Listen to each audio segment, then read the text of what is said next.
Welcome है आप सभी का हमारे चैनल ज्ञान विजन में। तो आज का ये वीडियो होने वाला है टैली का फर्स्ट क्लास, जिसमें हम लोग सीखेंगे कैसे किया जाता है ट्रांजैक्शन, व्हाट इज़ टैली, और कंपनी कितने टाइप के होते हैं और अकाउंट कितने टाइप के होते हैं। तो अगर आपको टैली को बेसिक से एडवांस तक सीखना है तो आप हमारे चैनल को सब्सक्राइब कर लीजिए। फर्स्ट क्लास व्हाइट बोर्ड पर हम लोग ट्रांजैक्शन को सीखेंगे और नेक्स्ट क्लास से हम लोग कंपनी बनाना और कंपनी में काम करना टैली पे प्रैक्टिकली कंप्यूटर स्क्रीन पर सीखेंगे। तो चलिए ज़्यादा देर न करते हुए स्टार्ट करते हैं। और आपको टैली में एक्सपर्ट बनना है तो प्लीज़ चैनल को सब्सक्राइब कर लीजिएगा और प्रेस कर दीजिएगा बेल आइकन को। तो चलिए स्टार्ट करते हैं।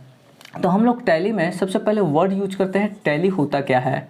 तो टैली मीन्स होता है मैचिंग करना। क्या करना सर? कहेंगे मैचिंग करना। लेकिन हम किसको मैचिंग करते हैं? तो हम लोग मैचिंग करते हैं दो वर्ड को। एक वर्ड होता है डेबिट और दूसरा वर्ड होता है हमारा credit. What is debit, what is credit आगे समझेंगे। पहले ये समझेंगे कि डेबिट क्या होता है। तो डेबिट DR से लिखेंगे और अगर मान लीजिए डेबिट में 45 रुपीज़ है एग्जाम्पल के लिए और क्रेडिट में 40 रुपीज़ है, तो दोनों को इक्वल करना है। और कहेंगे सर इसको मिटा लीजिए और 5 रुपये कर दीजिए। तो ऐसा नहीं होगा। एक और क्रेडिट लिखिए और 5 रुपीज़ कर दीजिए। तो ये 40 है ये 5, ये दोनों मिलकर इसके 45 के बराबर हुआ। इसी तरीके से सेम अगर क्रेडिट में 45 रुपीज़ है और डेबिट में कितना रुपये है, कहेंगे सर 40, और दोनों को इक्वल करना है। तो कहेंगे सर जी तब डेबिट को यहाँ पे 5 रुपये कर दीजिए। दोनों मिलके किसके बराबर हो जाएंगे? क्रेडिट के। तो इस तरीके से हमने एक चीज़ सीखा कि एक से ज़्यादा डेबिट एक क्रेडिट के बराबर हो सकता है और एक से ज़्यादा क्रेडिट एक डेबिट के बराबर हो सकता है। अब चलिए एक चीज़ और सीखते हैं कि यहाँ पे कंपनी के कितने टाइप होते हैं। जब हम लोग कभी काम करेंगे तो कंपनी टाइप्स की ज़रूरत होगी। याद रखिएगा कंपनी के सिर्फ जनरली 2 टाइप होते हैं। अब ये गवर्नमेंट और प्राइवेट वाली बात नहीं कर रहा हूँ। यहाँ पे एक होता है प्रोप्राइटरशिप, काम करने के लिए प्रोप्राइटरशिप होगा, और एक होता है पार्टनरशिप। सर पार्टनरशिप तो जानते हैं आप लोग, यही कहेंगे सर पता है पार्टनरशिप में 2 या 2 से अधिक लोग कंपनी के मालिक होते हैं। प्रोप्राइटरशिप क्या है? तो जैसे यहाँ 2 या 2 से अधिक लोग मालिक होते हैं, प्रोप्राइटरशिप में सिर्फ एक अकेला व्यक्ति कंपनी का मालिक होता है। अब हम लोग सीखेंगे कि व्हाट इज एसेट्स और व्हाट इज लायबिलिटीज़। तो एसेट्स वो चीज़ जिसकी वजह से मुझे पैसा मिलेगा, या जो मेरा पैसा है उसी को एसेट्स कहते हैं, या जो पैसे में फ्यूचर में कन्वर्ट हो जाएगा उसको क्या कहेंगे? एसेट्स कहेंगे।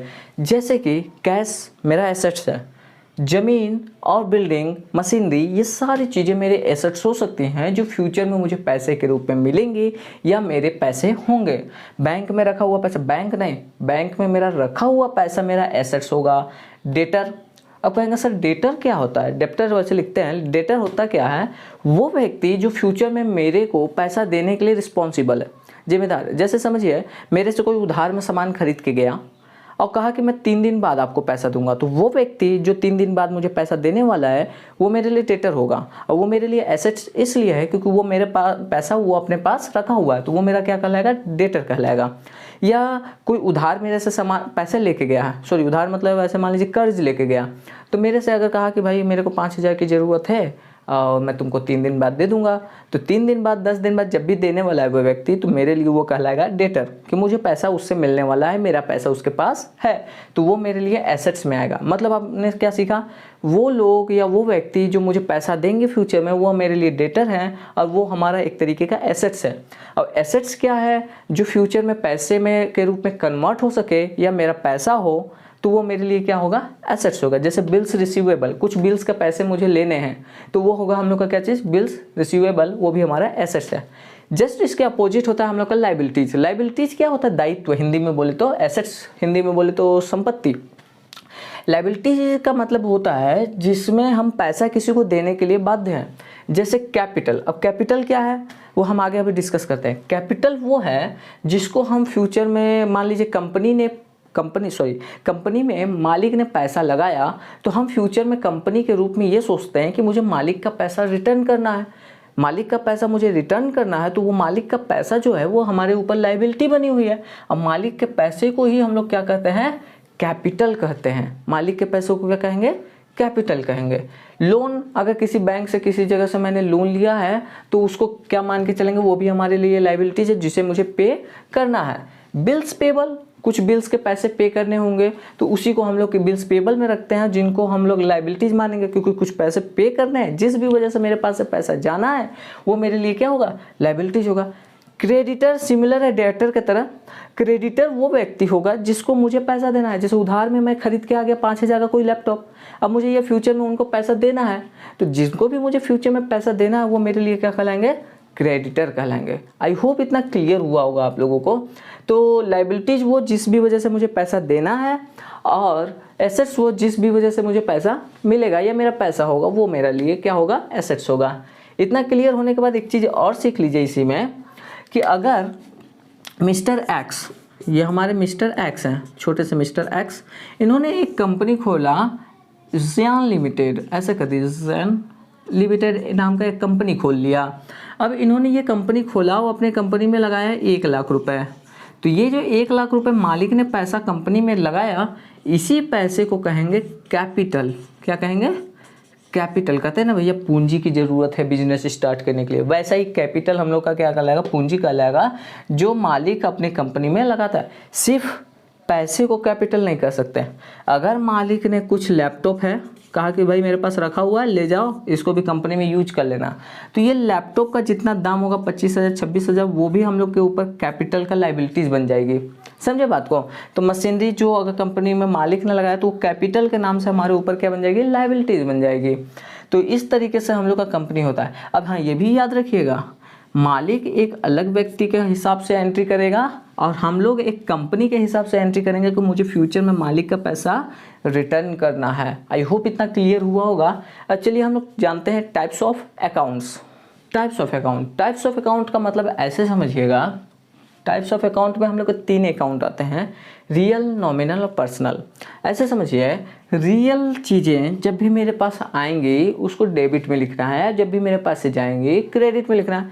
अब कहेंगे सर जी रियल चीज़ें मीन्स, रियल मतलब वास्तविक, जिसको हम टच कर सकते हैं, ऐसे समझिएगा, जिसको हम टच कर सकते हैं वो रियल चीज़ें होंगी। जैसे कि ये पेन, ये white board, computer, laptop, cash, ये सारी चीज़ें रियल चीज़ें हैं।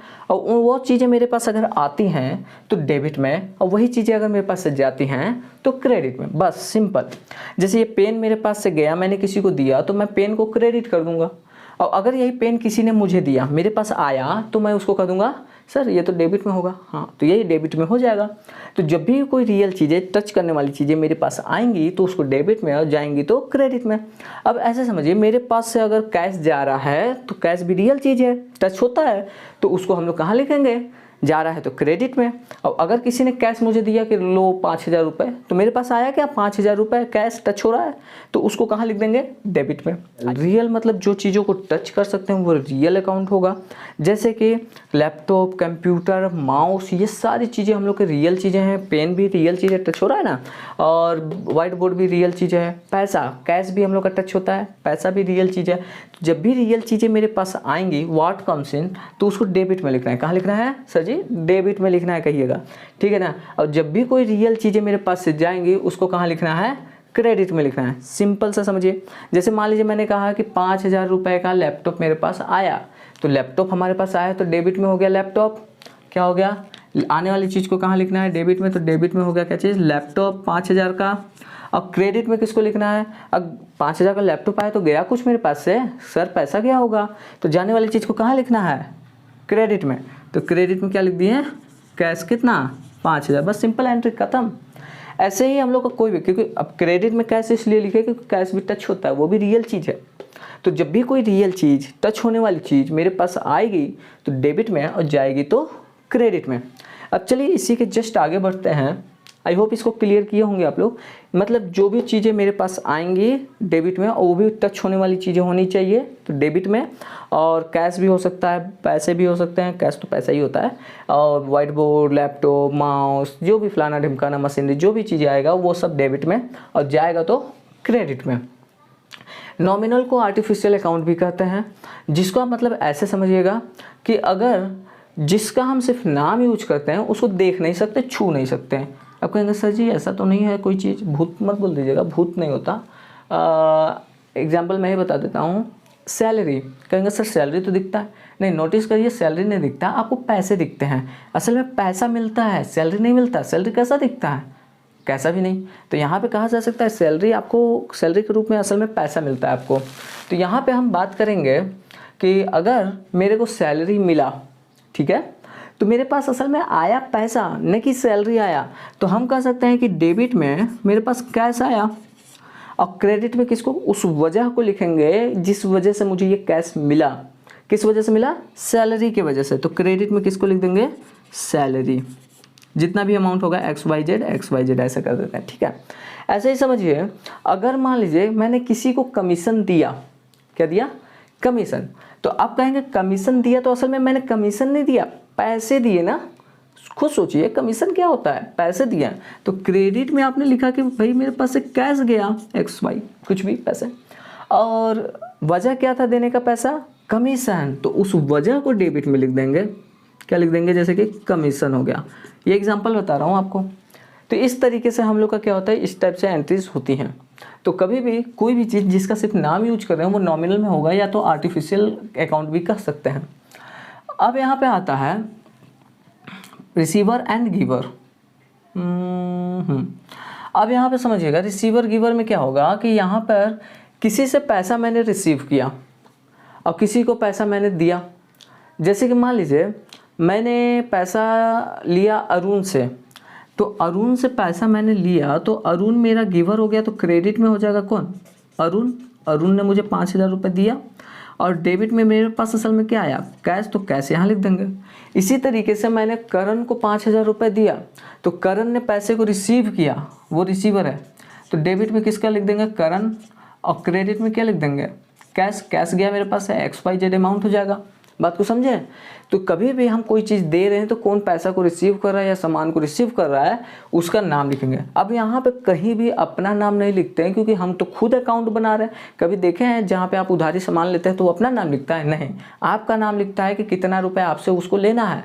इसी तरीके से अकाउंट में भी हम लोग अपना नाम नहीं लिखते हैं, सामने वाले का नाम लिखते हैं। कभी भी अपने अकाउंट्स में अपना नाम यूज नहीं करेंगे। तो ये थे types of account. I hope clear हुआ होगा। चलिए अब चलते हैं जनरल एंट्री की ओर। तो हम लोग अभी सीखने जा रहे हैं कि बिजनेस अगर कभी स्टार्ट हो रही है तो उसकी ट्रांजैक्शन क्या हो सकती है। चलिए, हम लोगों ने 3 क्वेश्चन लिखा हुआ है, मैं एक्सप्लेन कर देता हूँ कि बिजनेस अगर स्टार्ट हो रहा है सिर्फ कैश से, अगर मान लीजिए बिजनेस में कैश आ रहा है 2.5 लाख रुपए, तो उसकी ट्रांजैक्शन क्या होगी।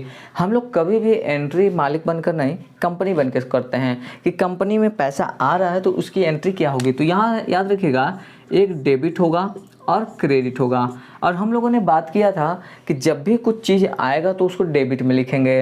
तो बिजनेस अगर स्टार्ट हो रहा है कैश से, तो जाहिर सी बात है कि बिजनेस में क्या आ रहा है, कैश आ रहा है, और क्या रहा है, कैश। तो आने वाली चीज़ को कहाँ लिखना है, डेबिट में। तो डेबिट में हमने लिखा कि हमारे पास कैश आ रहा है।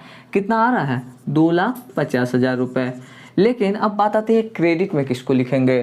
तो अगर बिजनेस स्टार्ट हो रहा है तो स्टार्टिंग के टाइम कंपनी का मालिक पैसा लगा रहा है, और उस मालिक के पैसे को हम लोग हमेशा कहते हैं कैपिटल, याद होगा। तो यहाँ पे हम लोग क्रेडिट में किसको लिखेंगे, कैपिटल को लिखेंगे, और यहाँ पे लिख देंगे कि 2,50,000 रुपये कैपिटल से आया है। इस तरीके से ये इसकी एंट्री हो जाएगी। आई होप क्लियर होगा।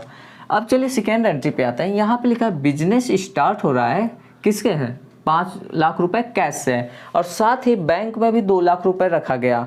मतलब बैंक में भी, कंपनी के बैंक में भी 2 लाख रुपए आया और कैश में 5 लाख रुपए दिया गया बिजनेस स्टार्टिंग के टाइम। मतलब मालिक ने इतने पैसे दिए हमको।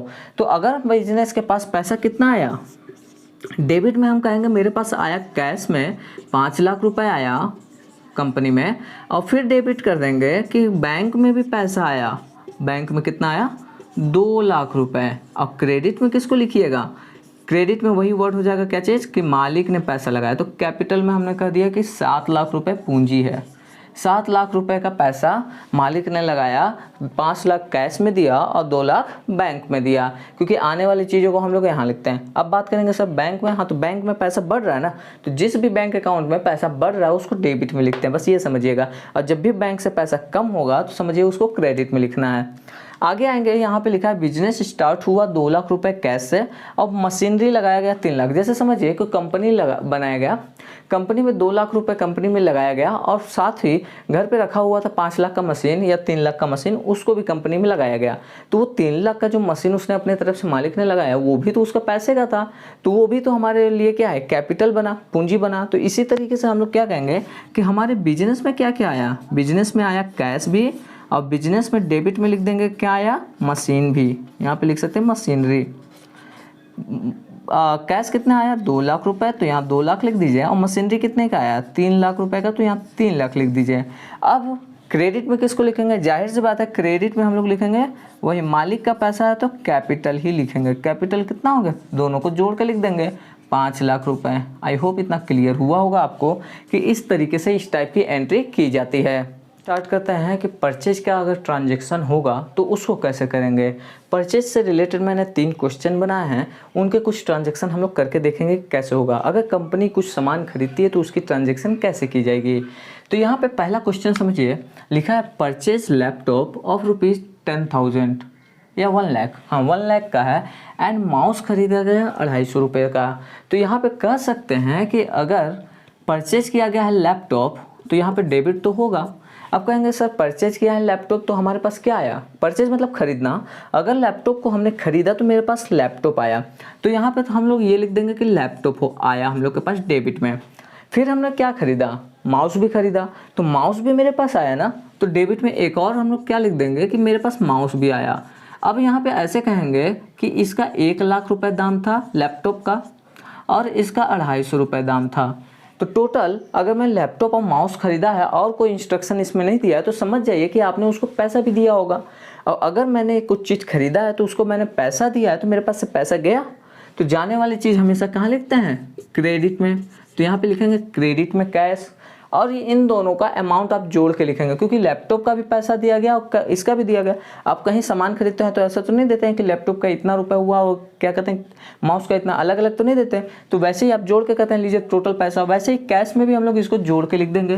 तो यहाँ पे लिखेंगे 05,201, एक और जीरो हो जाएगा शायद 10,000, ठीक है। तो इस तरीके से हम लोग का यहाँ पे एक एंट्री बनकर तैयार हो गया। इसी तरीके से देखिए यहाँ पर भी एक क्वेश्चन है जिसमें लिखा है परचेज गुड्स ऑफ ₹19,000 19,000। तो यहाँ पे परचेज अगर मैंने सामान खरीदा, गुड्स मतलब सामान, तो अगर खरीदा है सामान और ये सामान का नाम नहीं बताया है तो क्या एंट्री होगा। तो समझिएगा डेबिट में हम ये बता देंगे खरीदा तो गया ना, कुछ तो खरीदे हैं आया होगा, तो यहाँ पे हम लोग डेबिट में लिख देंगे कि खरीदा गया है, मतलब लिख देंगे परचेज, कितने का परचेज किया गया वो बता देंगे डायरेक्ट, ठीक है। अब यहाँ देखेंगे कोई और इंस्ट्रक्शन नहीं है। जैसे अगर किसी को बोलते हैं कि भाई मैंने 19,000 का या 10,000 का ये सामान खरीदा, तो समझते हैं कि उन्हें कैश दिया होगा, पैसा कैश में दिया होगा। वैसे ही यहाँ पे हम लोग क्या करेंगे, क्रेडिट में किसको लिख देंगे कि कैश से इसने पैसा दिया होगा, मतलब पैसा कैश गया होगा। अब 19,000 रुपये यहाँ पे एंट्री पास कर देंगे कि 19,000 रुपये का सामान था, 19,000 रुपये उन्होंने दिया। अब यहाँ पे देखिए एक और एंट्री है, आई होप इतना क्लियर हुआ होगा। आगे बढ़ते हैं, लिखा है परचेज गुड्स ऑफ ₹1,90,000 मतलब 1,90,000 from Manish on credit. Manish से हम लोगों ने खरीदा क्या चीज़, 1,90,000 का सामान उधार में। तो यहाँ पे हम लोग डेबिट में किसको लिखेंगे और क्रेडिट में किसको लिखेंगे, सवाल तो ये आता है।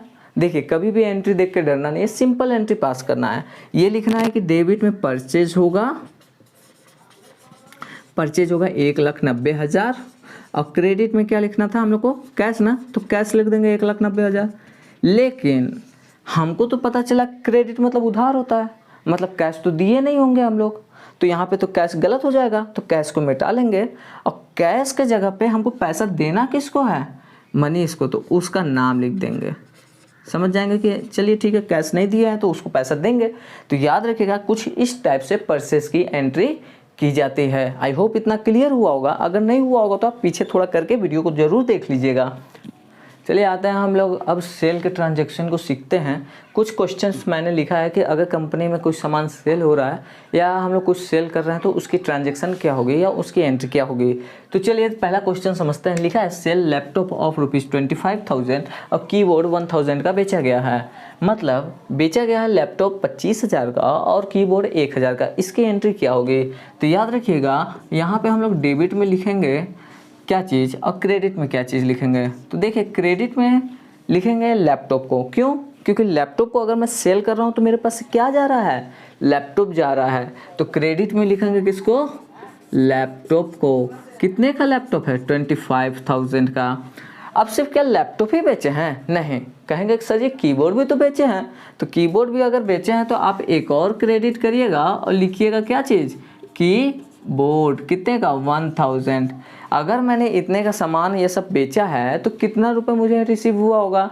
असल में मैंने सामान बेचा तो पैसा तो रिसीव हुआ होगा ना, तो पैसा मुझे रिसीव हुआ कितना, 25,000 का ये है, 1000 का ये है, तो मतलब हम लोग का क्या हो गया कि कैश रिसीव हुआ 26,000 रुपीज़, ये इसकी एंट्री होगी। डेबिट में कैश क्यों, क्योंकि मेरे पास क्या आया, कैश आया। अगर सामान बेचेंगे तो कैश आएगा ना, वैसे ही समझिए। यहाँ पे अगर लिखा है सेल गुड्स ऑफ ₹35,000, तो हमने सेल किया, बेचा है सामान, मेरे पास से सामान गया लेकिन सामान का नाम ही नहीं बताया है। तो अगर मेरे पास से सामान गया और नाम नहीं बताया तो क्रेडिट में सिर्फ वर्ड यूज कर लीजिए कि बेचे थे। कितना का बेचे थे बता दीजिए, टोटल अमाउंट 35,000 का बेचे थे। अगर बेचे हैं तो पैसा तो मिला होगा, क्योंकि और कुछ तो बोला नहीं है, तो मान लेंगे पैसा मिला है। तो यहाँ पे आप कहेंगे कि सर जी डेबिट में लिख लीजिए कैश, क्योंकि कैश मिला होगा कितना, 35,000। तो इस तरीके से यहाँ पे एंट्री पास होगी। आई होप ये दोनों समझ आया होगा। थर्ड एंट्री को समझिए क्या लिखा है। लिखा है sell goods of ₹15,000 to Anil, Anil को बेचा गया ऑन क्रेडिट, मतलब उधार में बेचा गया, पैसा नहीं मिला है। अगर डरना नहीं है, सिंपल एंट्री पहले पास कर लेना है। आपको क्रेडिट में किसको लिखना है कि हमने बेचा है, कितने का बेचा है सामान, 15,000 का। और डेबिट में किसको लिखना है क्या चीज़, कैश, यही ना बताया मैं। लेकिन सोचेंगे ओ यहाँ तो क्रेडिट बात है, पैसा मतलब मिला नहीं है, तो किससे पैसा लेना है हमको, मिटा देंगे कैश को, क्या कहेंगे किससे लेना है, अनिल से। तो वहाँ पे क्या लिख लेंगे, अनिल से पैसा लेना है डेबिट में, और क्या कर देंगे यहाँ पे 15,000। इस तरीके से हमारा सेल का ट्रांजेक्शन होता है। आई होप इतना क्लियर हुआ होगा। चलिए आगे बढ़ते हैं। चलिए आगे हम लोग समझते हैं कि अगर हम लोग अपने कंपनी का पैसा या कोई भी पैसा बैंक में अगर अपने बैंक अकाउंट में डिपॉजिट कर रहे हैं, तो ये तो दिखाना होगा ना कि मेरे पास से कैश गया और बैंक में गया, तो उसकी क्या ट्रांजैक्शन होगी। तो समझिए, अगर आप बैंक में कभी डिपॉजिट कर रहे हैं कोई पैसा, तो आप क्या करेंगे कि आप ये देखेंगे कि मेरे पास कैश है और बैंक है, ऐसे दो हाथ रख लीजिए। कैश अगर कम हो रहा है तो क्रेडिट, बैंक में पैसा बढ़ रहा है तो डेबिट, ठीक है। अगर बैंक में पैसा कम हो रहा है तो क्रेडिट और कैश बढ़ रहा है तो डेबिट, ऐसे ही कम बेसी करके समझ लीजिएगा। तो यहाँ पे समझिए हम लोग का क्या हो रहा है कि अगर हम डिपॉजिट करेंगे एसबीआई में पैसा, तो एसबीआई में पैसा पड़ेगा, तो हमने बोला उसको कहाँ करना है, डेबिट में करना है। तो यहाँ पे हमने लिखा क्या चीज़, डेबिट में हमारा एसबीआई अकाउंट हो गया। और साथ ही में हमको पता चला है कि यूबीआई में भी पैसा डाला जा रहा है, तो हमको पता चला यूबीआई में भी पैसा बढ़ रहा होगा, अगर सेम डेट पे है तो फिर से हम डेबिट कर देंगे। अब क्या लिखेंगे, क्या चीज़ लिखेंगे, यूबीआई। अब देखेंगे एसबीआई में कितना डाला जा रहा है, एसबीआई में 5,000 रुपये और यूबीआई में डाला जा रहा है 2,000 रुपये। और क्रेडिट किसको करेंगे, आपको पता है अगर बैंक में जाके हम लोग कोई पैसा डिपॉजिट करते हैं तो कैश दिए ना, कैश दे रहे हैं, तो मेरे पास से क्या जा रहा है, कैश जा रहा है। तो क्रेडिट में हम लोगों ने क्या लिख दिया, कैश लिख दिया। कैश कितना, 7,000 रुपये। इस तरीके से एंट्री हो जाएगी। जितने भी बैंक में डिपॉजिट होगा एक साथ उतने डेबिट बन जाएंगे। अगर एक बैंक है तो एक ही डेबिट हो जाएगा। आई होप इतना क्लियर हुआ होगा। चलिए आगे समझते हैं। लिखा है विड्रॉ अमाउंट। विड्रॉ मतलब होता है निकालना। अगर बैंक से हम पैसा निकाल रहे हैं फ्रॉम यूबीआई वाले बैंक से 5,000 रुपये, तो अगर मैं सोची बैंक से पैसा निकाला तो बैंक में तो पैसा कम हुआ होगा, और जब भी बैंक में पैसा कम होगा तो उसको हम लोग लिखेंगे क्रेडिट में। क्रेडिट में कितना लिख लीजिएगा, यूबीआई बैंक को लिख लेंगे पहले तो नाम, और कितना 5,000 रुपये। और अगर मान लीजिए बैंक में जाके हमने विड्रॉ किया, निकाला, एटीएम से निकालते हैं तो हाथ में क्या आता है, कैश आता है ना। वैसे ही जो भी चीज़ मेरे पास आया, क्या आया, कैश आया, उसको कहाँ लिख देंगे, डेबिट में। तो इस तरीके से ये एंट्री हमारी पास हो गई। आई होप इतना क्लियर हुआ होगा। चलिए इसी में एक और एंट्री हम लोग समझते हैं ट्रांसफ़र की। अगर क्वेश्चन कुछ इस टाइप से दिया हो, मैं इसको मिटा देता हूँ, आप लोग वीडियो रोक के देख लीजिएगा। इसको जल्दी से ऐसे मिटा देते हैं, हेडिंग भी मिटा ही दिया जाए। यहाँ पे लिख देते हैं ट्रांसफ़र। ट्रांसफ़र मतलब एक अकाउंट से दूसरे अकाउंट में। जैसे क्वेश्चन ये लिखा हो, transfer amount 2,000 from HDFC bank से टू यूबीआई बैंक। मतलब समझिए HDFC बैंक से यूबीआई बैंक में पैसा 2,000 रुपये ट्रांसफ़र किया गया। तो अब यहाँ पे दो हाथ रखिए, एक को HDFC रखिए, एक को यूबीआई। यूबीआई में पैसा गया तो यूबीआई का पैसा बढ़ा होगा, यूबीआई में पैसा गया तो वो बढ़ा। तो यहाँ पे डेबिट में आप लिख देंगे किस में पैसा गया, यूबीआई में। और HDFC से पैसा गया तो अगर HDFC से पैसा निकाल के UBI में डाला गया तो UBI में बढ़ा तो HDFC में कम हुआ, HDFC में कम हुआ तो आपको पता है कि क्रेडिट में किसको लिख दीजिए, HDFC को लिख दीजिए, बस ऐसे। और कितना अमाउंट डालना है आपको, 2000 रुपये, और यहाँ पे भी डालना क्या है, 2000 रुपये। ये आपका ट्रांसफ़र की भी एंट्री हो गई है। आई होप इतना क्लियर हुआ होगा। अब चलिए हम लोग कुछ लोन्स की एंट्री को बारे में समझ लेते हैं। लोग सीख रहे हैं कि लोन की अगर एंट्री हो, अगर कंपनी ने कभी लोन बोरो किया है, लोन उठाया है किसी बैंक से, तो उसकी क्या ट्रांजैक्शन होगी। तो लोन लेने की एंट्री समझिए कि UBI से लोन लिया और HDFC से लोन लिया। क्वेश्चन यही कर रहा है, taken loan from UBI 1 lakh और HDFC से 20,000 रुपये। हाँ, 20,000 रुपये। अगर मैंने लोन लिया इन दोनों बैंक से तो मेरे पास क्या आया, मेरे पास कैश आया। तो हम लोगों ने डेबिट में लिख लेना है कैश। अब कैश कितना आया हम लोग के पास, 1 लाख।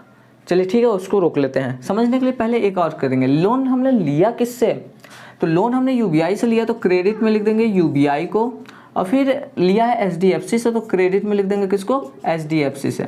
लेकिन प्रॉब्लम क्या है कि ये विड्रॉ जैसा एंट्री लगेगा, जैसे विड्रॉ किए थे तो ऐसे ही लिखे थे ना, तो दोनों में अंतर कैसे होगा कि लोन है। तो यहाँ पे आपको क्या लगाना होगा, साथ में लिखना होगा लोन, और यहाँ पे भी कहना होगा कि HDFC लोन, और कहेंगे कि इसका लोन 20,000 का है और इसका लोन कितने का है, 1 लाख का है। और दोनों को अगर हम जोड़ेंगे तो 1,20,000 का हमारे पास टोटल कैश आया, वो भी लोन से। तो ये होता है हम लोग का लोन का एंट्री। आई होप इतना क्लियर हुआ होगा। सिर्फ UBI नहीं लिखेंगे, UBI का लोन, HDFC का लोन, ऐसे ज़रूर लिखेंगे।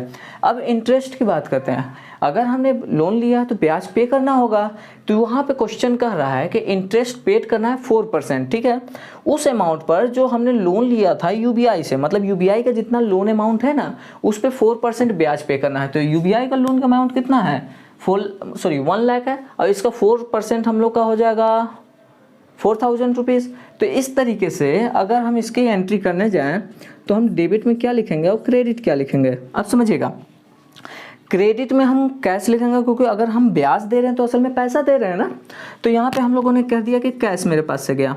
डेबिट में क्या लिखेंगे, हम लोग दे रहे हैं इंटरेस्ट ऑन लोन, ये लिखेंगे, इंटरेस्ट दे रहे हैं, ब्याज दे रहे हैं ऑन किस पर, लोन पर। अब अमाउंट आया 4,000 और यहाँ पे भी लिख देंगे 4,000। इस तरीके से ये एंट्री पास हो गई।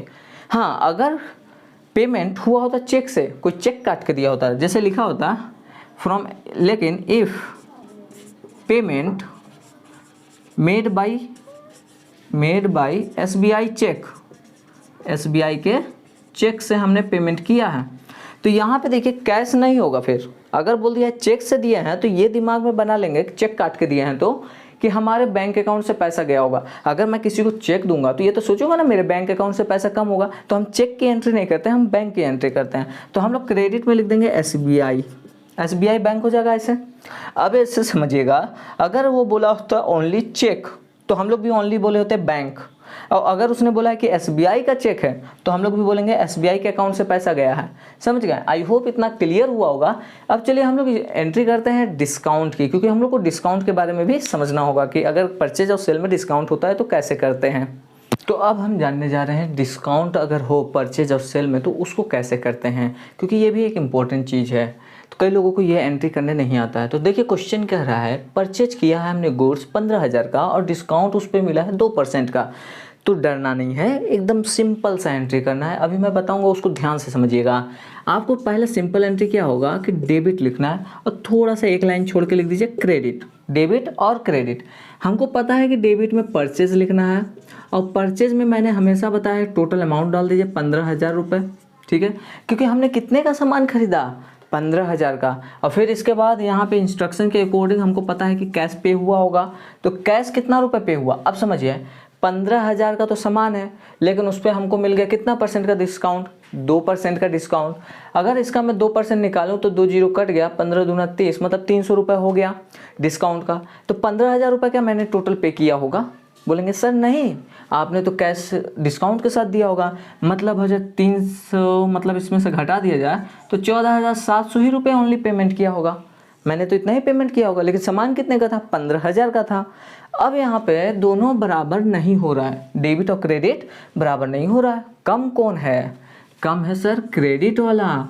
और क्रेडिट वाला क्यों कम है, हमने कहा कि डिस्काउंट मिला था इसलिए कम है। अब देखिए ये दोनों मिलके इसके बराबर हो गए ना।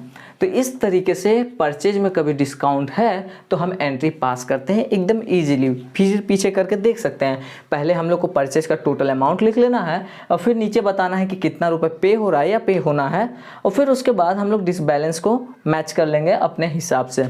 ओके, इसी तरीके से अगर क्वेश्चन सेल में है, समझिएगा ध्यान से, सेल गुड्स ऑफ ₹3000 का और उस पर डिस्काउंट हुआ 3% का। तो अगर मैं इसका बात करता हूँ, वेट,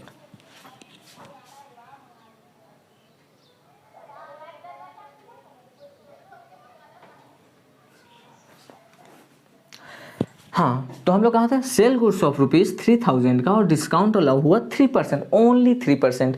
तो यहाँ पे 3% इसका हो जाएगा 3 3 का 90 रुपये। ठीक है, ये 2 जीरो कट जाएंगे ना। हाँ, तो 90 रुपये हो गया। तो हम लोग इसके सिंपल एंट्री करेंगे, कहेंगे डरना नहीं है, सिंपल सा एंट्री ऐसे होगा कि डेबिट होगा और क्रेडिट होगा, एक लाइन गैपिंग। ठीक है, अब हमको पता है सेल हमेशा क्रेडिट में जाता है, तो बेचे हैं कुछ ना कुछ, तो हमने लिखा सेल और यहाँ पे लिख दिया क्या चीज़, कितने का टोटल सामान हुआ है, 3000 का सेल हुआ। लेकिन क्या उतना ही रुपए मिला होगा, नहीं, क्योंकि हमने तो डिस्काउंट दिया ना। तो हमने कैश रिसीव किया, यूजर से कैश रिसीव किया, जिसको मैंने बायर से। अब यहाँ पे 90 रुपये घटा देंगे तो पता चलेगा 90 रुपये हमारा घट गया इसमें से, तो हमारा बचेगा कितना, 2910 रुपये, कुछ आई थिंक इतना ही रुपये हम लोग का बचेगा। अब यहाँ पे बात आता है डिसबैलेंस है कि नहीं, 90 रुपये ये कम है। क्यों कम है 90 रुपये ये कम, ठीक है, तो ये कम इसलिए है कि डेबिट में, क्योंकि हमने क्या किया, डिस्काउंट को अलाउ किया, इस तरीके से कम हुआ। अब ये दोनों डेबिट मिलकर इसके बराबर होगा। तो इस तरीके से कभी भी हम डिस्काउंट की एंट्री पास करते हैं। आई होप इतना क्लियर हुआ होगा आपको। अगर मैं शुरू से बोलते आ रहा हूँ, अगर डाउट रह रहा है तो वीडियो को पीछे कर करके जरूर 2-3 बार देखें, क्योंकि टैली में सबसे इम्पोर्टेंट है जनरल एंट्री। ठीक है, तो चलिए आगे देखते हैं। ड्राइंग अकाउंट क्या है। ड्राइंग अकाउंट का मतलब ये समझिए कि जब कंपनी का मालिक पर्सनल यूज के लिए कोई सामान या कोई पैसा अपने पास या अपने घर ले जाता है, पर्सनल यूज, कंपनी का कोई यूज नहीं, तब उसको हम लोग एंट्री करते हैं किसमें, ड्राइंग अकाउंट में। कैसे, ध्यान से समझिएगा। यहाँ पे पहली एंट्री समझिए कि विड्रॉ किया गया है यूबीआई से, तो विड्रॉ किया गया मतलब पैसा निकला है। यहाँ पे अगर मैं ये एंट्री पास करता कि डेबिट क्रेडिट कि यूबीआई से पैसा निकला है 2000 रुपये और हमारे पास आया कैश कितना, 2000 रुपये, तो ये एंट्री लगने लगता है कि हमारे कंपनी में आया है। लेकिन कंपनी में तो पैसा नहीं आया, मालिक तो खुद के यूज के लिए ले गया ना। तो वहाँ पे हम कैश के जगह पे कह देंगे कि ड्राइंग। ये टर्म ही ऐसा है या ये वर्ड ही ऐसा है जिससे कोई भी अकाउंटेंट समझ जाएगा कि मालिक ने प्राइवेट यूज किया है पैसा निकाल कर 2000 रुपये। ये वर्ड ही ऐसा है। कोई भी जनरल एंट्री में ये वर्ड आ गया तो समझ जाइए मालिक ने पर्सनल यूज के लिए ये पैसा निकाला है। आई होप इतना सारा सब चीज़ आपको समझ आया होगा। चलिए आगे हम आपको, इतना सब तो समझ आ गया आपको, आगे हम डिस्क्रिप्शन में कुछ क्वेश्चंस के लिंक दे देंगे या कुछ क्वेश्चंस आपको दे देंगे फाइल के रूप में, आप वहां से डाउनलोड कर लीजिएगा। एक लिंक देंगे उससे डाउनलोड कर लीजिएगा, उसको घर पे ज़रूर सॉल्व करिएगा। और अगर कोई डाउट रहता है तो ज़रूर हमें कमेंट बॉक्स पे कमेंट करें, हम इससे अच्छा तरीके से और एक्सप्लेन करने का कोशिश करेंगे।